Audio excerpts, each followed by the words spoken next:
Hello and welcome you all to let's crack it.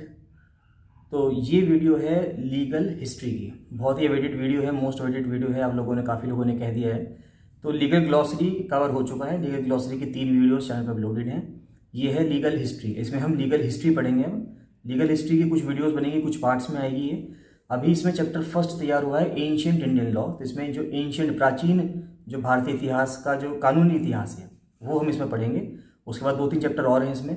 तो वो सब चीज़ों के ऊपर वीडियो बनती रहेंगी। लगातार एक वीडियो सीरीज़ होगी पूरी ये। मुझे उम्मीद है कि 7 से 8 वीडियो लग सकती है इसको पूरे को कवर करने में, है ना। तो इस हफ्ते में या इस हफ्ते में मुझे उम्मीद है कि इस हफ्ते में ये कंप्लीट हो जाएगा। आप इसके नोट्स बनाते रहिएगा।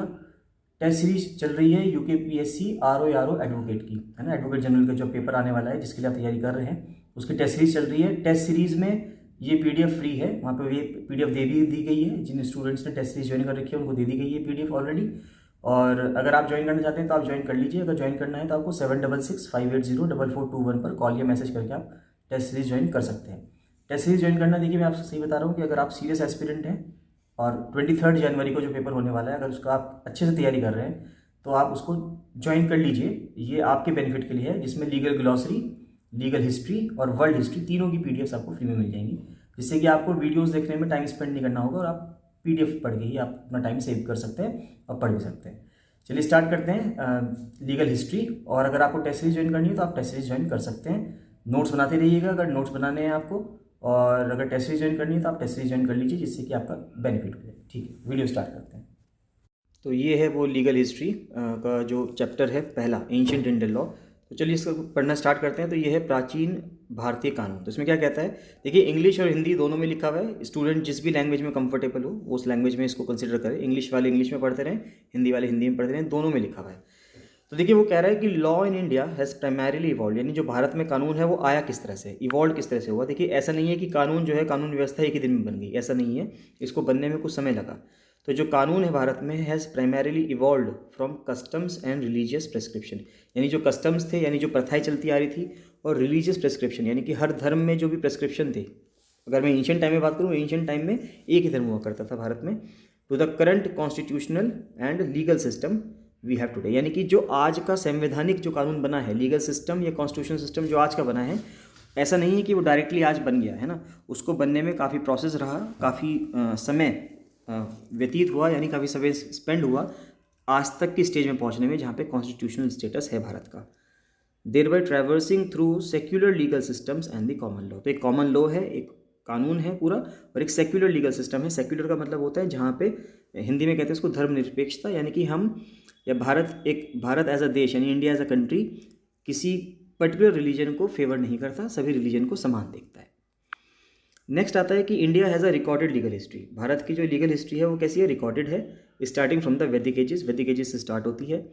ये माना जाता है कि एंशिएंट इंडिया में some sort of legal system हुआ करता था, चाहे वो ब्रॉन्ज एज हो और चाहे वो इंडस वैली की सिविलाइजेशन हो, यानी सिंधु घाटी जो सभ्यता थी, चाहे वो हो, और चाहे ब्रॉन्ज एज हो, उस टाइम पे भी एक रिकॉर्डेड लीगल हिस्ट्री हुआ करती थी। कह रहा है कि लॉ इमिनेटिंग फ्रॉम द वेद, है ना, जो वेद से कानून निकल के आते हैं, उपनिषद से निकल के आते हैं, और जो दूसरे धार्मिक जो टेक्स्ट्स हैं उनसे निकल के आते हैं। It was a fertile field enriched by practitioners from different Hindu philosophical schools and later by the Jains and the Buddhists. तो कई सारे जो प्रैक्टिशनर्स थे हिंदू फिलोसफिकल स्कूल्स के, देखिए हिंदू फिलोसफिकल स्कूल्स के ऊपर एक स्पेशल वीडियो बनाऊंगा। ये 6 या 7 तरह के होते हैं बेसिकली फिलोसफिकल स्कूल्स, जैसे मीमांसा हो गया, पतंजलि योग हो गया, है ना, सांख्य हो गया। तो ऐसे करके ये सब फिलोसफिकल स्कूल्स हैं, अद्वैतवाद हो गया। तो ये फिलोसफिकल स्कूल्स हम अलग से पढ़ेंगे। तो ये जो हिंदू फिलोसफिकल स्कूल्स के जो प्रैक्टिशनर थे उनसे जो कानून निकल के आए, बाद में जैन्स ने, बुद्धिस्ट ने जो आके एनरिचमेंट किया, उससे पूरा कानून जो है वो आगे समय समय से आता रहा। नेक्स्ट कह रहा है कि सेक्युलर लॉ जो है भारत में, secular law in India varied widely from region to region, जगह जगह से वेरी करता है जो हमारा कानून है, and from rural to rural. Simple सी बात है, हर रूरल का अपना कानून हुआ करता था। किसी के यहाँ पे कोई कानून रखता था कोई रूलर अपने यहाँ कोई कानून रखता था। Court system for civil and criminal matters were essential features, है ना, और many ruling dynasties of ancient India, यानी कि जो कोर्ट सिस्टम था, चाहे वो सिविल मुद्दे हों चाहे वो क्रिमिनल मुद्दे हों, उन सब के लिए असेंशियल फीचर हुआ करता था। जितनी भी पुरानी रूलिंग डायनेस्टीज़ हुई प्राचीन भारत में, सब में कोर्ट सिस्टम हुआ करता था। Excellent secular court system exist हुई मौर्याज में, मौर्य काल जो चल रहा था 321 से 185 BC में, उस टाइम पे अच्छे खासा कोर्ट सिस्टम था। उसके बाद मुगल्स के दौरान 16th सेंचुरी से लेकर 19th सेंचुरी तक अच्छा खासा कोर्ट सिस्टम रहा, which preceded the current scheme of common law in India. तो यानी कि अभी आज के टाइम पे जो कॉमन लॉ है उससे पहले मौर्याज ने और मुगल्स ने भारत में बहुत ही अच्छे से कोर्ट सिस्टम चलाया। The word Hindu used to be an ethnic लेवल and not a religious one. देखिए पहले जो हिंदू वर्ड था एक एथनिसिटी को, एक एथनिक लेवल को बताता था कि यानी कि जो इंडस के ईस्ट में जो लोग हैं वो सब इंडोज हैं या हिंदोज हैं, है ना, INDOS। इनको पर्शियन ने सबसे पहले बोलना स्टार्ट किया कि इंडस से ईस्ट, यानी इंडस यानी सिंधु जो नदी है, इंडस जो नदी है उसके ईस्ट में जो लोग हैं उनको इंडोज कहने लगे। तो बाद में ये इंडोज से हिंदोज हो गया, और हिंदोज से बाद में पर्शियन और ग्रीक्स ने इसको जब करा तो बाद में ये हिंदोज से हिंदू हो गया, है ना। और बाद में ये एक रिलीजन के रूप में यूज़ होने लगा, जबकि हिंदू कोई अपना आप में एक वर्ड जो है ये हिंदू रिलीजन नहीं है ना। पहले ये वर्ड सिर्फ एथनिसिटी को, यानी कि जो लोग इंडस नदी के ईस्ट में रहते थे, इस पार रहते थे इंडस नदी के, उन लोगों को हिंदोज या हिंदू कहा जाता था। तो पहले जो वर्ड हिंदू था वो हम यूज़ करते थे कैसे, एज एन एथनिक लेवल के रूप में, और रिलीजियस वन के रूप में इस्तेमाल नहीं करते थे। फर्स्ट द पर्शियंस, यानी इससे पहले पर्शियंस ने और उसके बाद ग्रीक्स ने यूज़ किया इस एक्सप्रेशन हिंदू को to refer to the ethnic group of people और Indians in the 13th century में, है ना। The word Hindu was more widely use to distinguish them from the Islamic kingdoms within India.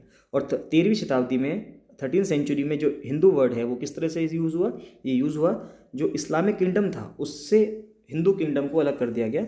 तो Islamic kingdom से separation दिखाने के लिए Hindus word का इस्तेमाल किया गया। देखिए सेम चीज़ ये हिंदी में लिखी हुई है, तो जो स्टूडेंट चाहते हैं तो वो हिंदी में पढ़ सकते हैं यहाँ पे। नेक्स्ट कह रहा है कि later on the expression Hinduism was used, है ना, बाद में हिंदुइज्म शब्द का इस्तेमाल करने लगे during the British rule in the 19th century. 19th century में ब्रिटिश रूल के दौरान हिंदुइज्म वर्ड यूज़ हुआ, किस लिए, to refer to the Hindu religious culture group as distinct from Christianity and Islam. यानी कि हिंदुइज्म का जो इस्तेमाल हुआ ब्रिटिशर्स के दौरान पे, वो इस्तेमाल हुआ हिंदू लोगों को क्रिश्चियनिटी से और इस्लाम से, इन दोनों रिलीजन के लोगों से अलग करने के लिए हिंदू वर्ड का या हिंदुइज्म का इस्तेमाल हुआ। हिंदू लॉ कैन प्राइमरीली भी डिवाइडेड। तो हिंदू लॉ किस तरह से डिवाइड हो सकता है, एक तो क्लासिकल हिंदू लॉ से, है ना, यानी कि शास्त्रीय हिंदू कानून जो होता है, फिर एंग्लो हिंदू कानून और मॉडर्न हिंदू लॉ, है ना। तो इन तीन चीज़ों में हम इसको क्लासीफाई कर सकते हैं। तो पहला क्या है, क्लासिकल हिंदू लॉ क्या है, तो classical Hindu law includes the diverse legal practices connected with the वैदिक ट्रेडिशन। तो देखिए क्लासिकल है यानी कि शास्त्रीय है, तो इसके अंदर जो वैदिक ट्रेडिशंस हैं वो इंक्लूड है in some ways and existing from the Vedic times until 1772।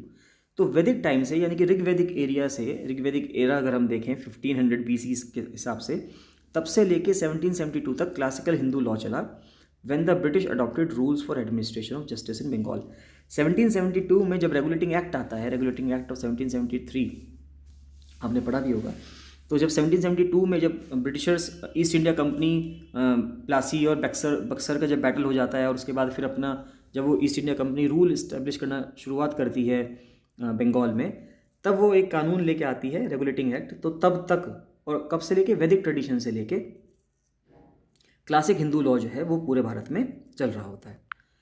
Then Anglo Hindu law फिर 1772 जब ब्रिटिशर्स आए, और तब से लेके 1947 तक, जब तक भारत आज़ाद नहीं हुआ तब तक जो कानून चला वो चला एंग्लो हिंदू लॉ। ये इवॉल्व हुआ क्लासिकल हिंदू लॉ से, यानी उसी से उत्पन्न हुआ ये ड्यूरिंग द ब्रिटिश रूल के दौरान। फिर ब्रिटिश ने अडॉप्ट किया मॉडर्न लॉ और द इंग्लिश लीगल सिस्टम। उन्होंने जो इंग्लैंड में सिस्टम चलता था कानून का, वही इंग्लिश लीगल सिस्टम उन्होंने यहाँ पे अडॉप्ट किया and replaced the existing Indian laws. और जो उस टाइम पे एग्जिस्टिंग इंडियन लॉज थे उनको हटा दिया, एक्सेप्ट फॉर फैमिली और पर्सनल लॉज, है ना। जो इसके लिए बाकी सब में तो उन्होंने एक्सेप्ट किया, लेकिन जो फैमिली के थे यानी कि परिवार के लिए थे, पर्सनल लॉ थे यानी कि जो निजी कानून होते हैं, जैसे कि शादी का कानून हो गया, इनहेरिटेंस यानी कि जो प्रॉपर्टी इनहेरिटेंस होगी, यानी कि आगे फादर से सन पे, बेटे पे जो प्रॉपर्टी जाएगी, सक्सेशन ऑफ प्रॉपर्टी, इन सबको उन्होंने नहीं छेड़ा। बाकी और सभी चीज़ों में उन्होंने बदलाव कर दिए ब्रिटिश लीगल सिस्टम के हिसाब से। फैमिली लॉ और the personal law applicable to Hindus is the modern Hindu law. तो जो फैमिली लॉ या पर्सनल लॉ जो एप्लीकेबल होता है हिंदूज पे, वो आज का मॉडर्न हिंदू लॉ है। तो देखते हैं क्लासिकल हिंदू लॉ को। To understand the classical Hindu law it will be helpful to relate it to law as we understand it today. तो क्लासिकल हिंदू लॉ को हम ऐसे मानेंगे जिस तरह से आज का कानून है उसी तरह से इसको रिलेट करके चलेंगे। The basic arrangement of the present day modern law in a democratic country like India is that, देखिए बेसिक अरेंजमेंट क्या है, सिंपल सी बात है, इस पैराग्राफ में ये समझाया गया है कि किस तरीके से कानून, किस तरह से इलेक्शन जैसे भारत में होते हैं और किस तरह से कानून बनता है। कि भारत में क्या होता है, जैसे डेमोक्रेटिक कंट्री है भारत में, भारत एक डेमोक्रेटिक कंट्री है, तो क्या होता है कि इलेक्टेड रिप्रेजेंटेटिव यानी कि हम वोटिंग करके हमारे एमपीज़ को चुनते हैं, वो पार्लियामेंट में जाते हैं और वहाँ पे बैठ के कानून बनाते हैं, क्रिएट लॉज, जो एनफोर्स करते हैं and put into practice by state, है ना। राज्य जो हैं उनको प्रैक्टिस में लेके आते हैं, किसके थ्रू, एग्जीक्यूटिव के थ्रू यानी कि कार्यपालिका के थ्रू। तो कार्यपालिका कौन होती है, यानी कि डिस्ट्रिक्ट में डिस्ट्रिक्ट मैजिस्ट्रेट जो होता है वो कार्यपालिका में आता है, परमानेंट एग्जीक्यूटिव उसको बोलते हैं, है ना। सच एज एग्जीक्यूटिव जैसे कि पुलिस हो गई, लॉ एनफोर्समेंट एजेंसीज हो गई, जुडिशरी हो गई, ये सब क्या है, ये सब एग्जीक्यूटिव के अंदर आती है। हालांकि जुडिशरी अपने एक अलग ब्रांच है जुडिशियल सिस्टम की, लेकिन जुडिशरी भी क्या करवा रही है, कानून बनाने के बाद पुलिस पर या स्टेट पर कहती है कि आप उसको इम्प्लीमेंट करवाओ स्टेट के अंदर। नेक्स्ट कह रहा है कि when law makers create laws they are based on certain scheme of values, यानी जब कानून निर्माता जब कानून बनाते हैं, यानी कि जो लॉ मेकर्स हैं जब वो लॉ बनाते हैं तो दिमाग में वो ये सोचते हैं कि कुछ ऐसी स्कीम होनी चाहिए कि there is a certain scheme of values, है ना, कुछ वहाँ पे मॉरल वैल्यू होनी चाहिए। किस चीज़ की, मोरालिटी की वैल्यू होनी चाहिए, पॉलिटिक्स की, हिस्ट्री की और सोसाइटी की, है ना। इस तरह से उसके अंदर कुछ वैल्यूज़ यानी कुछ मूल्य होने चाहिए जिस पर वो कानून डिपेंड करेगा। In comparison with the modern law the classical Hindu law was a peculiar legal system, है ना। ये क्लासिकल हिंदू लॉ जो था ये तो पुराना बिल्कुल बहुत ही पिक्यूलियर लीगल सिस्टम था, as it followed a unique arrangement, है ना। ये एक बहुत ही यूनिक अरेंजमेंट फॉलो करता था लॉ के लिए और पॉलिटी के लिए, with a unique scheme of values. देखिए अभी जो भी मॉडर्न लॉ जो गवर्न होते हैं वो राइट टू इक्वालिटी, है ना, कई सारी चीज़ों से गवर्न होते हैं। फॉर एग्जांपल अभी प्रेजेंट में केस चल रहा है, मैरिजेबल एज जो है विमेन की उसको बढ़ा के 18 से 21 ईयर्स, तो राइट टू इक्वालिटी का इसमें हवाला दिया जा रहा है कि भाई राइट टू इक्वालिटी होनी चाहिए, है ना। तो जो अगर मेन 21 में शादी करते हैं तो लड़कियां क्यों 18 में, लड़कियां भी 21 में करेंगी। लेकिन जो क्लासिकल हिंदू लॉ था वो वैदिक कल्चर के हिसाब से चलता था, यानी कि जो ऋग्वेद, सामवेद, इस तरह से करके जो 4 वेद हैं, यजुर्वेद और अथर्ववेद, उनमें जो वेद में, उपनिषद में जो प्रैक्टिसेस, जो रिचुअल्स, जो कस्टम्स लिखे हुए थे उसके ऊपर वो डिपेंड करता था। तो वो थोड़ा पिक्यूलियर लीगल सिस्टम हुआ करता था एज कंपेरिजन टू जो मॉडर्न लीगल सिस्टम है। Although the classical Hindu law was based on religion, है ना, क्लासिकल हिंदू लॉ है तो रिलीजन पे बेस्ड था ये, with the scholars of the Veda, जो वेद के स्कॉलर थे, playing a central role. In reality it was decentralised and diverse in practice and differed between communities. देखिए कहने को तो क्लासिकल हिंदू लॉ जो है वो प्योरली रिलीजन पे बेस्ड था, और जो स्कॉलर्स थे वो कौन हुआ करते थे, जिन्होंने इसको बनाया, जो विद्वान हुआ करते थे वो हुआ करते थे जिन्होंने वेद की अच्छी खासी नॉलेज होती थी और जिन्होंने वेद पढ़े हुए होते थे, और वही यहाँ पे एक सेंट्रल रोल प्ले करते थे इन हिंदू लॉज को बनाने में और इनको इम्प्लीमेंट करवाने में। लेकिन अगर असलियत में देखा जाए तो ये जो क्लासिकल हिंदू लॉ थे ये अपने आप में डिसेंट्रलाइज थे। ऐसा नहीं था कि ये एक ही पर्सन एक जगह से सेंट्रलाइज्ड वे में इसको ऑर्डर दे रहा है और पूरे देश गवर्न हो रहा है, ऐसा नहीं था, क्योंकि हर जगह के ये बहुत ही डाइवर्स था। क्यों डाइवर्स था, क्योंकि अलग अलग कम्युनिटी के अलग अलग तौर तरीके होते थे, है ना। लोकेशन पे डिपेंड करता था ये, वोकेशनल ग्रुप पे, यानी कि ग्रुप कौन सा ग्रुप ऐसा है जिस पर वो कानून इंप्लीमेंट हो रहा है, यानी कि मर्चेंट ग्रुप है, मिलिट्री है, टेम्पल है ना, और कास्ट, कि किस कास्ट के लोग हैं। इन सब चीज़ों पे जो हिंदू लॉ था वो क्या करता रहता था, वो वेरी करता रहता था, सब जगह पे ये वेरी करता था, from region to region, person to person, group to group. Next आते हैं कि क्लासिकल हिंदू लॉ के फीचर्स क्या हैं। तो पहला है धर्म, तो सिंपल सी बात है। तो धर्म का जो संस्कृत में मतलब है वो राइचियसनेस, ड्यूटी और लॉ, यानी सिर्फ और सिर्फ धर्म का मतलब ऐसा नहीं है कि आपका धर्म क्या है, यानी कि आप हिंदू हैं, मुस्लिम है, इस्लामिक है अगर आपका धर्म, या क्रिश्चियनिटी है, या बुद्धिज़्म है, जैनिज़्म है। धर्म का मतलब ये नहीं होता।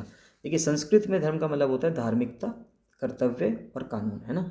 यानी कि आपका कर्तव्य क्या है, ड्यूटी क्या है आपकी, है ना, लॉ आपका क्या कानून है आप जो उसको फॉलो कर रहे हैं। तो धर्म इज़ वाइडर इन मीनिंग, है ना, इसका मीनिंग जो है बहुत वाइड है then what we understand as law today. आज के समय पे जो हम समझते हैं कि धर्म का मतलब है सिर्फ कोई पर्सन हिंदू है, मुस्लिम है, वो उसका धर्म है, तो धर्म का मतलब सिर्फ इतना नहीं होता। धर्म का मतलब ये एक वाइडर कॉनोटेशन है, इसका एक वाइडर मीनिंग है एज कंपेरिजन टू आज के समय पे जो लोग सोचते हैं। धर्म consist of both legal duties and religious duties, है ना। धर्म के अंदर दोनों चीज़ें आती हैं, लीगल ड्यूटी भी आती है और रिलीजियस ड्यूटी भी आती है। It not only includes laws and court procedures, इसके अंदर सिर्फ ऐसा नहीं है कि लॉज और कोर्ट प्रोसीजर्स ही होते हैं, but also wide range of human activities, है ना। कई सारी ह्यूमन एक्टिविटी भी धर्म के अंदर आती हैं, जैसे कि रिचुअल प्योरिफिकेशन हो गया, यानी कि कुछ जो कर्म कांड करके प्योरिफिकेशन करना होता है, पर्सनल हाइजीन, है ना, अपनी खुद की जो साफ़ सफाई है, रिजीम्स और मोड्स ऑफ ड्रेस, यानी कि किस कहाँ कहाँ पे किस किस जगह पे किस तरह की ड्रेस पहननी है, वो सब चीज़ भी धर्म के अंदर इंक्लूड होती है। Dharma provided the principal guidance by which one endeavour to lead is life, यानी कि धर्म जो है वो क्या करता है, वो गाइडेंस देता है, प्रिंसिपल गाइडेंस देता है कि किस पर्सन को अपनी ज़िंदगी किस तरह से जीनी चाहिए, अपनी लाइफ को किस तरह से लीड करे वो आगे, उसको जो समझाने का काम करता है वो कौन करता है, वो धर्म करता है। ठीक है, नेक्स्ट आता है सोर्सेज क्या हैं हिंदू लॉ के और धर्म के। 3 सोर्सेज हैं धर्म के। तो देखो, पहला तो वेद ही है, सबसे इंपॉर्टेंट है वेद। तो फर्स्ट सोर्स क्या है, फर्स्ट सोर्स है वेद। तो 4 वेद हैं, एक तो ऋग्वेद है, यजुर्वेद, सामवेद, अथर्ववेद। ये कलेक्शंस हैं ऑरल टेक्स्ट ऑफ हिम्स का, यानी कि इनके अंदर कुछ हिम्स हैं, प्रेजेज हैं, यानी कि जो प्रशस्ति होती है वो हैं, रिचुअल इंस्ट्रक्शंस हैं कि किस तरह से कर्मकांड करने चाहिए, रिचुअल्स कैसे होने चाहिए, वो सब चीज़ें इन 4 वेदों में बताई गई हैं। वेद का मतलब होता है रिवेलेशन या नॉलेज, वेद का मतलब होता है बेसिकली नॉलेज, कहते हैं वेद को। सेकंड सोर्स है स्मृति।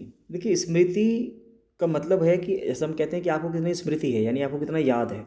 स्मृति का मतलब होता है वो चीज़ें जो आपको याद रही और आपने प्रेजेंट जनरेशन ने फ्यूचर जनरेशन को पास ओवर कर दी, है ना। जितना मुझे याद है मैं आगे आने वाली जनरेशन को इनकेस अगर उसको बताता हूँ, और जो आगे आने वाली जनरेशन है वो उसको सुनती है, तो जो सुनी भी होती है उसको हम बोलते हैं, सुनकर वो याद रख लेते हैं, तो उसको हम बोलते हैं स्मृति। तो second source is called smriti which literally means as remembered, है ना, जिसको रिमेंबर्ड है, याद है। And it refers to tradition, है ना, इसको ट्रेडिशन से रेफर किया जाएगा। They are the humanly authored written text, यानी इंसानों ने रिटन टेक्स्ट लिखे हैं that contain the collected traditions, है ना, कलेक्टेड ट्रेडिशंस हैं। द धर्मशास्त्र टेक्स्ट, जो धर्मशास्त्र हैं, तो जो धर्मशास्त्र टेक्स्ट है ये भी our religion and law text books and form an example of the Smriti tradition, यानी जो स्मृति ट्रेडिशन है, धर्मशास्त्र जो किताब है वो स्मृति ट्रेडिशन के अंदर आती है।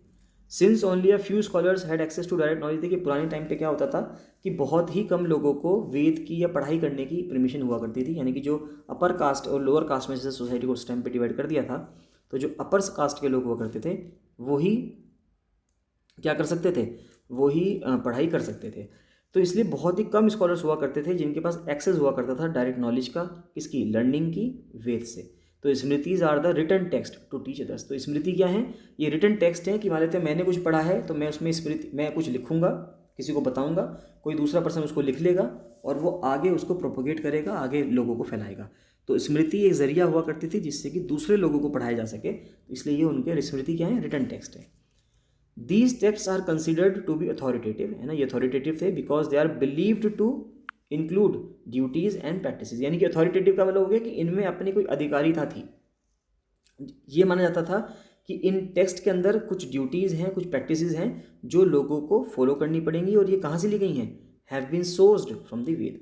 तो इनके अंदर यानी कि जो धर्मशास्त्रास हैं इनके अंदर जो चीज़ें ली गई हैं वो कहाँ से ली गई हैं, वेद से ली गई हैं। And they are accepted and transmitted by humans who know the Veda, और ये उनके द्वारा ट्रांसमिट की गई है जो उन इंसानों के द्वारा जिन लोगों को वेद के बारे में नॉलेज है। In this way a connection is made between the Veda and smriti, तो इस तरीके से वेद में और स्मृति में कनेक्शन बन गया, that make the latter authoritative, यानी जिसके वजह से जो स्मृति थी बाद में आधिकारिक बन गई, अथॉरिटेटिव बन गई, क्योंकि हमने स्मृति का और वेद का एक कनेक्शन ढूंढ लिया कि स्मृति टेक्स्ट वही टेक्स्ट हैं जिन लोगों ने वेद पढ़े हैं, उन लोगों ने वेद अपने जो वेद टेक्स्ट पढ़े हैं आगे दूसरे लोगों को बताए, दूसरे लोगों ने उसको याद रखा और लिख दिया, तो वो अपने आप में क्या बन गए, एक स्मृति टेक्स्ट बन गए। तीसरा सोर्स जो होता है धर्म का वो होता है आचार, यानी कि कस्टमरी लॉ, है ना। कस्टमरी लॉ का मतलब हो गया कि जो आचार होता है कि भाई हमारे यहाँ किस तरह से चीज़ें फॉलो की जाती हैं, किसी फैमिली में किसी तरह से आचार लगता है ना। जैसे इसको अभी ऐसा भी कह सकते हैं, इलेक्शन में लगता है आचार संहिता लगती है, यानी कि ना मॉडल कोड ऑफ कंडक्ट लगता है। तो मॉडल कोड ऑफ कंडक्ट क्या है कि जिस दौरान इलेक्शन होंगे तो उस दौरान लोगों को किस तरह से बिहेव करना है ना। नई स्कीम्स गवर्नमेंट को ला सकते हैं, नहीं ला सकते, गवर्नमेंट किस तरह से बिहेव करेगी, जो गवर्नमेंट पावर में है वो कैसे काम करेगी, जो अपोजिशन में जो रूलिंग पार्टी है वो कैसे काम करेगी। तो ये आचार हुए, यानी कि लॉ, कस्टमरी लॉ हुए, एक तरह से मॉडल कोड ऑफ कंडक्ट हुआ कि किस तरीके से लोग काम करेंगे, तो उसको हम, वो तीसरा सोर्स हुआ धर्म का। तो आचार आर द नॉर्म्स, है ना, ये नॉर्म्स हैं, ऑफ अ पर्टिकुलर कम्युनिटी या ग्रुप, यानी कोई भी कम्युनिटी है, ग्रुप है, उसके जो पर्टिकुलर कम्युनिटी के नॉर्म्स होते हैं उसको आचार कहते हैं। जस्ट लाइक द स्मृति, स्मृति की तरह आचार भी अपनी जो अथॉरिटी लाते हैं वो कहाँ से लाते हैं, वेद से कनेक्शन से लाते हैं, यानी कि मेन सोर्स तो वेद ही हैं, वेद के बाद स्मृति और आचार सब वेद से ही इंटर रिलेटेड है। नेक्स्ट आता है where both the Veda and smriti are silent on the issue, a learned person who know the Veda can consider the norms of the community as dharma and perform it. यानी कि मान लेते हैं कहीं पर अगर कोई इशू ऐसा आ गया जहाँ पे वेद और स्मृति दोनों साइलेंट हो गए, तो वहाँ पे किसी लर्नड पर्सन को बुलाया जाएगा जो वेद जानते होंगे, और वो कंसिडर करेंगे the norms of the community, वो उस कम्युनिटी की जो नॉर्म्स हैं उनको देखेंगे। नॉर्म्स का मतलब हो गया आचार, उन आचार को देखेंगे और हर चीज़ को देख के, वेद को देख के, स्मृति को देख के, आचार को देख के, सभी टेक्स्ट्स को देख के वो वहाँ पे धर्म को परफॉर्म करेंगे। This way the Vedic connection is made between the Veda and achara. तो जो आचार होते हैं यानी कस्टम लॉ होते हैं और जो वेद हैं उनके बीच में वैदिक कनेक्शन बनाया गया। अब बात आई थी बीच में धर्मशास्त्र की। तो धर्मशास्त्र होते क्या हैं? तो धर्मशास्त्र हमने पढ़ लिया कि ये स्मृति टेक्स्ट हैं। तो ये एग्जाम्पल है स्मृति के। दे आर संस्कृत रिटर्न, यानी कि संस्कृत में लिखे हुए हैं, और रिलीजियस एंड लीगल ड्यूटीज़, यानी कि रिलीजियस ड्यूटीज़ और लीगल ड्यूटीज़ क्या होनी चाहिए, तो उसके ऊपर जो लिखा गया है वो धर्मशास्त्र है। तो Dharmashastra are voluminous and there are hundreds, है ना, हज़ारों यानी सौ टेक्स्ट, सैकड़ों टेक्स्ट लिखे हुए हैं धर्मशास्त्र के। जो दो बहुत इंपॉर्टेंट फीचर्स हैं धर्मशास्त्र के वो क्या हैं? पहला है they provide rules for the life of an ideal house hold, यानी कि जो गृहस्थ जीवन में पर्सन रह रहा है, जो परफेक्टली हाउस होल्ड में रह रहा है, उसको अपने जीवन में क्या रूल्स अपनाने चाहिए वो धर्मशास्त्र बताते हैं। साथ ही साथ ये कंटेन करते हैं हिंदू नॉलेज को अबाउट रिलीजन, लॉ, एथिक्स, है ना, कि जो हिंदू नॉलेज है किसकी, रिलीजन की, धर्म की, कानून की, एथिक्स की, है ना, इन सब की जो नॉलेज है वो भी धर्मशास्त्र के अंदर होती है। तो क्या क्या टॉपिक्स हैं जो धर्मशास्त्र कवर करते हैं? तो 3 कैटेगरीज के टॉपिक्स हैं जो धर्मशास्त्र कवर करते हैं, वो देखते हैं। तो पहला है आचार। तो आचार क्या है? Which provide rules on daily basis, यानी कि डेली रिचुअल्स पे, लाइफ साइकिल पे, है ना, as well as specific duties and proper conduct that each of the 4 caste of varnas have to follow. यानी कि चारों जो जातियों के लोग हुआ करते थे या चारों वर्ण थे, चारों वर्ण का मतलब क्या हुआ? क्षत्रिय, ब्राह्मण या ब्राह्मण, क्षत्रिय, वैश्य और शूद्र, जो चारों वर्ण हैं। तो जो ऊपर से लेकर नीचे तक जो चारों वर्ण माने जाते हैं, सबसे ऊपर माना जाता है ब्राह्मण है, फिर क्षत्रिय हैं, फिर वैश्य हैं और फिर शूद्र हैं। ये जो 4 वर्ण हैं, इन चारों वर्णों को किस तरीके से डेली बेसिस पे, डेली रिचुअल्स हो गए, उनकी जो लाइफ साइकिल की जो सारे राइट्स हैं यानी कर्म कांड हैं, वो सब उनको किस तरह से करने हैं, तो धर्मशास्त्र जो हैं पहले तो इस बारे में बताते हैं। द डेली रिचुअल्स इंक्लूड, कि डेली रिचुअल्स में क्या आते हैं? डेली रिचुअल्स में आते हैं कि वो प्रैक्टिसेस अबाउट डेली सेक्रीफाइसेस, कि भाई आपको क्या रोज़ त्यागना है, सेक्रीफाइस करना है, उसके बारे में। Kind of food to eat, आपको कैसा खाना खाना है। हाउ टू ऑब्टेन देम, खाने को या चीज़ों को कैसे पाना है। हु कैन गिव, कौन दे सकता है। Who can accept religious gifts, जो रिलीजियस यानी कि धार्मिक जो उपहार हैं वो कौन ग्रहण कर सकता है। इन सब चीज़ों के बारे में जो बताते हैं वो धर्मशास्त्र बताते हैं। The life cycle rites are the rituals that are conducted on important events in one's life, जैसे कि बर्थ पे, मैरिज पे, tying of the sacred thread, यानी कि जो लाइफ साइकिल यानी आपके जीवन काल के जो सब राइट्स हैं, बहुत ही इंपॉर्टेंट जो कर्म कांड हैं, वो कब होते हैं? जब भी आपकी ज़िंदगी में इंपॉर्टेंट इवेंट्स होते हैं, जैसे कि किसी पर्सन का बर्थ होता है, उसकी शादी होती है, या कोई जब जनेऊ बंधता है, tying of the sacred thread, तो जो पवित्र धागा है, जनेऊ जिसको कहते हैं, अगर वो बनता है तो इन सब के दौरान जो धर्मशास्त्र हैं वो काम आते हैं। आचार also provide rules for duties for all the ashrams, है ना, तो जितने भी आश्रम हैं, अब आश्रम कितने हैं, आश्रम भी आते हैं, तो ये भी ध्यान रखिए। तो आपको वर्ण पता चलेगा, वर्ण कितने हैं? 4 वर्ण हैं, ब्राह्मण, क्षत्रिय, शूद्र और वैश्य और शूद्र। और आश्रम कितने हैं? आश्रम भी 4 हैं।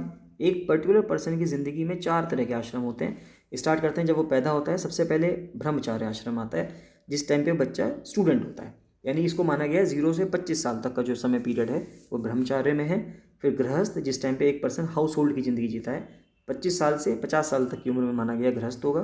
फिर वानप्रस्थ, वानप्रस्थ का मतलब है फॉरेस्ट ड्वेलर, यानी कि वो अपने घर परिवार को छोड़ देगा और थोड़ा घर से दूर चला जाएगा, यानी गृहस्थ जीवन से दूर चला जाएगा। तो 50 से 75 साल की उम्र तक माना गया फॉरेस्ट ड्वेलर होगा, और संन्यास ले लेगा 75 साल की उम्र के बाद, और वो रिनाउंस कर देगा इस दुनिया को।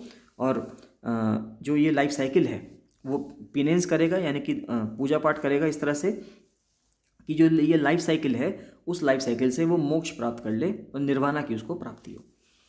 जो सेकंड टॉपिक है जो धर्मशास्त्र में लिखा हुआ है वो है व्यवहार, यानी आपका बिहेवियर, यानी व्यवहार कैसा है। तो व्यवहार क्या है? व्यवहार है are the laws and legal procedures, है ना। लॉज हैं, कानून है और लीगल प्रोसीजर है। दे इंक्लूड द राजधर्म, कि एक राजधर्म क्या होता है, यानी कि एक जो राजा होता है उसके लिए भी जो राजधर्म है वो क्या है। और the duties and obligations of a king, यानी राजधर्म का मतलब हो गया क्या ड्यूटीज़ और क्या जिम्मेदारियां हैं किसकी? किंग की। टू ऑर्गेनाइज कोर्ट, यानी कि अगर कोई राजा कहता है कि ये मेरा कोर्ट है, तो उस कोर्ट में बैठने के साथ जो किंग के पास जो ड्यूटी और ऑब्लिगेशंस आते हैं, राजधर्म आता है, वो क्या है, वो भी धर्मशास्त्र बताते हैं। लिसन एंड एग्जामिन विटनेसेस, यानी कि जब कोर्ट ऑर्गेनाइज करते हैं किंग, सुनते हैं, लिसन करते हैं और एग्जामिन करते हैं किसको? विटनेस को, यानी कि किसी ने अगर वहाँ पे कोई गलत काम हुआ, मान लो चोरी कर ली, कुछ भी कर लिया, तो उस टाइम पे वहाँ पे जब फैसला देना होता है किंग को, तो किंग सारे जो मैटर है उसको सुनता है, चाहे वो विटनेसेस की बात हो, डिसाइड करता है और इन्फोर्स करता है पनिशमेंट एंड परस्यू जस्टिस, यानी वहाँ पे न्याय देता है उन लोगों को जो पीड़ित होते हैं, और पनिशमेंट मिलती है उसको जो कि जिसने गलत काम, जिसने क्राइम किया है। तीसरी कैटेगरी है, उसको हम बोलते हैं प्रायश्चित, यानी कि which lays down rules for punishments and penance for violating the laws of dharma, यानी कि किसी ने अगर कोई गलत काम किया, तो धर्म के जो कानून था, यानी कि जो धर्म था उसका उल्लंघन किया, तो उसका उल्लंघन करने पर पर्सन को क्या करना होगा? प्रायश्चित करना होगा, यानी कि वो ऐसा क्या काम करे जिससे कि उसका जो पनिशमेंट है वो उसको मिले, जिससे कि वो आगे से ऐसी गलती ना करे। तो they are understood to remove the sin of committing something that is forbidden. तो ये माना जाता है कि अगर कोई आदमी प्रायश्चित कर लेगा तो इससे क्या होगा कि उसको जो पाप लगा है, वो जो चीज़ नहीं करने का पाप था, जैसे कि मान लेते कोई चीज़ बंद है, जो कोई चीज़ मना है, लेकिन फिर भी किसी पर्सन ने वो करा, फॉर एग्जाम्पल जैसे कि रेप होता है, अगर किसी पर्सन ने रेप करा और वो अकॉर्डिंग टू लॉ गलत है, आप नहीं कर सकते, लेकिन अगर किसी पर्सन ने करा तो उसको प्रायश्चित करना होगा। ये मैंने एक एग्जाम्पल के रूप में लिया, यहाँ पे आप कुछ भी ले सकते हो, चोरी का एग्जाम्पल ले सकते हो कि किसी ने चोरी करी, तो वहाँ पे अब उसको प्रायश्चित करवाएंगे, यानी कि उसको एक ऐसी सजा देंगे जिससे कि उसको समझ में आए कि आगे से चोरी नहीं करनी है, क्योंकि चोरी करना एक गलत काम है, सोसाइटी में वो फॉरबिडन है, मना है। ठीक है, नेक्स्ट आता है textual hermeneutics. Hermeneutics as a word, इस शब्द का मीनिंग होता है जब भी हम किसी चीज़ को इंटरप्रेट करते हैं, यानी कि उसकी जब उसको समझते हैं, व्याख्या करते हैं, इंटरप्रेट करते हैं किस रूप में या किसको इंटरप्रेट करते हैं। बेसिकली जब हम रिलीजियस टेक्स्ट को, जो धार्मिक पुस्तकें, धार्मिक किताबें हैं, जब हम उनको इंटरप्रेट करते हैं और उनको समझते हैं, उसको हम क्या बोलते हैं? हर्मेनेटिक्स बोलते हैं। तो टेक्सचुअल हर्मेनेटिक्स का क्या मतलब हुआ? तो traditional hermeneutics deals with the study of interpreting, देखिए इंटरप्रेट करना है किसको? रिटन टेक्स्ट को in the areas of religion, law, literature, यानी कि अगर हमें लिखे हुए कानूनों को, जो रिटन टेक्स्ट है, उसको इंटरप्रेट करना है, जो किस चीज़ से रिलेट करते हैं, चाहे वो धर्म हो, रिलीजन हो, कानून हो, लॉ हो, और लिटरेचर हो, यानी कि जो लिटरेचर होता है, यानी कि जो आपका, आप कह सकते हो उसमें जो एक सब्जेक्ट है, लिटरेचर है सब्जेक्ट है, जैसे कि हिंदी एक सब्जेक्ट हो गया है ना, हिंदी लिटरेचर हो गया, इंग्लिश लिटरेचर हो गया, तो जो अलग अलग लिटरेचर होते हैं, साहित्य, इसको हिंदी में आप एज ए प्रॉपर वर्ड अगर मैं यूज़ करूँ तो साहित्य आप कह सकते हो, कि जो साहित्य का हम जो इस्तेमाल करते हैं उसको समझने के लिए जो हम बोलते हैं उसको हर्मेन्यूटिक्स कहते हैं। कह रहे Dharmashastra tradition use the textual hermeneutics known as Purva Mimamsa, है ना। जो मीमांसा है ये भी अपने आप में एक हिंदू फिलोसफिकल कॉन्सेप्ट है, इसको भी मैं समझाऊंगा अलग वीडियो में, कि जितने भी ये फिलोसफिकल कॉन्सेप्ट हैं ये सब समझेंगे। तो धर्मशास्त्र ट्रेडिशन जो है वो यूज़ करता है किसको? टेक्सचुअल हर्मेन्यूटिक्स को, जिसको पूर्व मीमांसा कहा जाता है, इन टेक्स्ट्स को इंटरप्रेट करने के लिए। तो पूर्व मीमांसा क्या हेल्प करता है? Purva Mimamsa provides in detail the knowledge of how to interpret the Vedic text. तो पूर्व मीमांसा ये समझाता है कि किस तरह से आप वैदिक टेक्स्ट को इंटरप्रेट कर सकते हो, इंक्लूडिंग द धर्मशास्त्र टेक्स्ट, यानी कि धर्मशास्त्र टेक्स्ट तो इंटरप्रेट करना ही है, साथ ही साथ वैदिक टेक्स्ट को भी आप किस तरह से इंटरप्रेट कर सकते हो, ये पूर्व मीमांसा में समझाता है, बताता है। तो यहाँ पे क्वेश्चन देखिए, अगर आप इसमें चाहेंगे तो प्रीलिम्स के क्वेश्चन बहुत सारे बन सकते हैं, कि ये पूछ सकते हैं कि पूर्व मीमांसा क्या है। तो ये एक हिंदू फिलॉसफी है। पूर्व मीमांसा इंटरप्रेट करने में काम आता है किसको? 4 ऑप्शंस दे देगा, तो वहाँ पे अगर वेद्स हैं तो वेद भी आंसर हो सकता है, अगर वहाँ पे धर्मशास्त्र ऑप्शन आएगा तो धर्मशास्त्र ऑप्शन हो सकता है। इन सबको इंटरप्रेट करने के ये काम आता है। नेक्स्ट आता है कि इंपॉर्टेंट जो धर्मशास्त्र टेक्स्ट हैं वो क्या हैं? They are literally hundreds of text हैं, सौ कई सैकड़ों टेक्स्ट हैं जो धर्मशास्त्र के हैं। तो धर्मसूत्र जो हैं ये पहले 4 टेक्स्ट हैं धर्मशास्त्र के, है ना। तो ये क्वेश्चन पूछ सकते हैं कि पहले 4 टेक्स्ट जो धर्मशास्त्र के हैं उनको क्या बोला जाता है? उनको धर्मसूत्र बोला जाता है, ये इंपॉर्टेंट बात है। संस्कृत मीनिंग जो है धर्मसूत्र की वो है राइचियसनेस, थ्रेड और स्ट्रिंग, यानी धर्म का मतलब हो गया राइचियसनेस और सूत्र का मतलब हो गया थ्रेड या स्ट्रिंग, यानी कि धार्मिकता का जो धागा होता है उसको हम क्या बोलते हैं? धर्मसूत्र बोलते हैं। द रिटन फॉर्मेट, जो रिटन फॉर्मेट है धर्मसूत्र का, इज़ द प्रोज स्टाइल, यानी गद्य शैली में ये लिखा रहता है, गद्यांश यानी पैराग्राफ रूप में लिखा रहता है। They deal with the subject matter of dharma, धर्म से से डील करता है ये। And are like guide books on dharma with rules of conduct and rites, यानी गाइड बुक्स की तरह काम करता है कि किस तरह से गाइड हम हो सकते हैं धर्म के हिसाब में, किस तरह से गाइड करें, तो गाइड की किताब की तरह से काम कर सकता है या करता है Dharmasutra. Dharmasutra discuss the rules for duties of for all the ashram, है ना, जितने भी आश्रम थे, अभी हमने पढ़े ऊपर 4 आश्रम थे, है ना, ब्रह्मचार्य, गृहस्थ, वानप्रस्थ और संन्यास। तो ये जो 4 आश्रम्स हैं, इसमें आपको किस किस तरह से रहना है, क्या क्या रूल्स हैं और ड्यूटीज़ क्या हैं आपकी इन सभी आश्रम्स की, वो ये चीज़ बताएगा। यानी कि स्टूडेंटहुड में, हाउस होल्डशिप में, रिटायरमेंट पे और फॉरेस्ट ड्वेलिंग और रिनंसिएशन पे, ठीक है। Also they provide the rights and duties of Kings, है ना, तो राइट्स, जो राइट्स हैं या ड्यूटीज़ हैं, यानी जो कर्तव्य हैं किसके, किंग्स के और कोर्ट के, वो भी ये बताता है। दूसरे इशूज़ जो धर्मसूत्र कवर करता है वो है एक की डाइट, किसी पर्सन की डाइट कैसी है, वो क्राइम करेगा या नहीं करेगा, पनिशमेंट क्या मिलेंगी, डेली सेक्रीफाइस क्या करना है, फ्यूनरल प्रैक्टिसेस, यानी जब किसी पर्सन की मृत्यु हो जाती है उस टाइम पे जो फ्यूनरल प्रैक्टिसेस होती हैं, यानी कि जब उसको उसको विदाई दी जाती है इस दुनिया से, तो उस टाइम पे क्या क्या प्रैक्टिस अपनाई जाती हैं, क्या क्या होता है, वो सब चीज़ों के बारे में जो वर्णन है वो धर्मसूत्राज में होता है। जो मोस्ट इंपॉर्टेंट धर्मसूत्र टेक्स्ट हैं वो कौन कौन से हैं, वो सूत्र हैं अपस्तंभ के, गौतम के, बोधायन के और वशिष्ठ के। And they come from various geographical locations, और ये भारत की अलग अलग जो जोग्राफिकल लोकेशंस हैं, चारों दिशाओं से एक तरह के साथ मान सकते हो, वहाँ से आए हैं। और करीब करीब 600 BC से लेकर 100 BC तक ये बने हैं, यानी आज से आप मान सकते हो 2100 से लेकर 2700 साल पहले ये करीब करीब बने हैं। कुछ जो मोस्ट प्रोमिनेंट धर्मशास्त्र टेक्स्ट हैं वो कौन कौन से हैं, एक तो जैसे मनुस्मृति हो गई जो कानून बताती है, फिर यज्ञवल्क्य स्मृति हो गई, नारद स्मृति है, विष्णु स्मृति है, बृहस्पति स्मृति है और कात्यायन स्मृति है। तो ये बहुत सारी इंपॉर्टेंट धर्मशास्त्र की स्मृतिज़ हैं, टेक्स्ट हैं जो कि इंपॉर्टेंट हैं।